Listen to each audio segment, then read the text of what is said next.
All right, guys, this is the idle control valve right here. So in order to get to it, really easy to get to this back screw, we're just going to lift this throttle cable straight up, push it back behind. We're going to take a Phillips screwdriver, and we're just going to loosen this one up a little bit, and then we're going to take this screw out completely.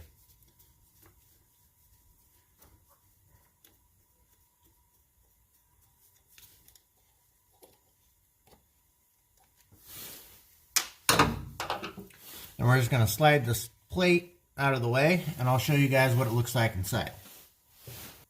Alright, so this is what it looks like inside, and you can see there's a little plunger inside of here. And that plunger goes up and down with the idle. So when it's cold outside, it goes up, and therefore it makes the idle go up. Whenever it warms up, it's supposed to go down. Whenever these get out of kilter, or you get gunk stuck inside of it, like mine is a little bit dirty, but I think it's okay. This is a real simple, quick fix. Takes about 2 minutes to do. We're going to take flathead screwdriver, and you can see these little lines that are down in there.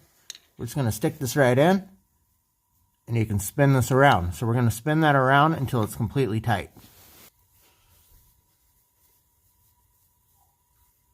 All right, now that we've done that, we've put it back at factory settings. Then we just close this back up, put the screw back in, start the car up, and if you still notice that the idle is going up and down, take this back off, and we're going to take this plunger out completely. So spin it back the opposite direction.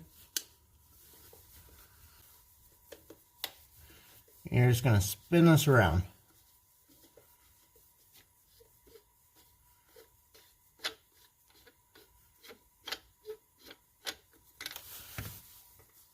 And you should be able to just pull this guy right up.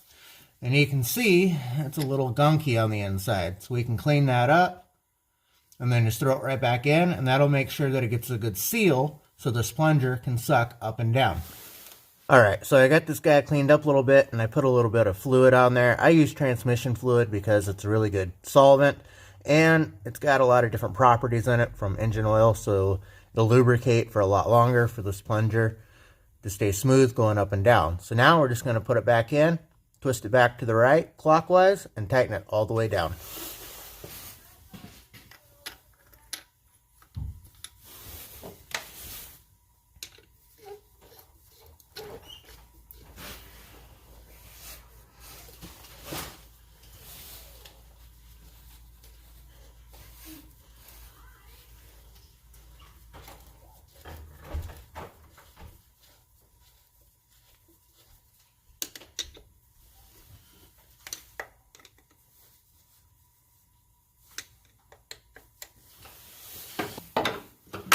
Alright, now we'll just go ahead and close it back up.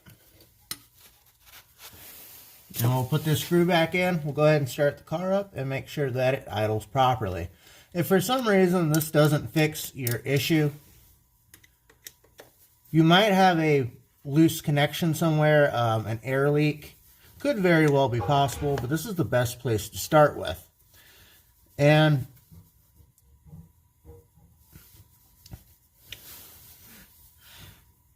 this is the best thing to start with, and it's usually the cause, and it's a very common problem, especially on these Hondas.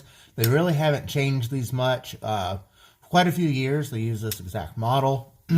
So it's really simple to do. You can do it right in your garage. You can do it in a parking lot. Do it pretty much anywhere. All you need is a Phillips screwdriver and a flathead screwdriver, and you fixed your problem. No more idle problems of it surging up and down. Alright, so here we are. The car is warming up. As you can see, the idle is up on it. Usually, it'll idle somewhere around 2,000 to 1,800, depending on the temperature outside. But when it warms up, that's when we'll know if we fix the problem or not. Alright, now we got the car at operating temperature. And we can see here the idle is staying right where it should be. Now, no, I did not get a video of the idle bumping up and down, but if you have this problem, you're going to know exactly what it is I'm talking about. It'll just sit here and vroom, vroom, vroom, up and down, and you'll see your RPMs jumping all over the place. Mine was jumping from 1,000 RPMs to 1500 RPMs back and forth and a really hard surge. Now it's doing exactly what it's supposed to do at a factory setting. So I hope this video helped you guys. Make sure to subscribe and like the video. Comment if you have any questions about it. And I'll see you next time.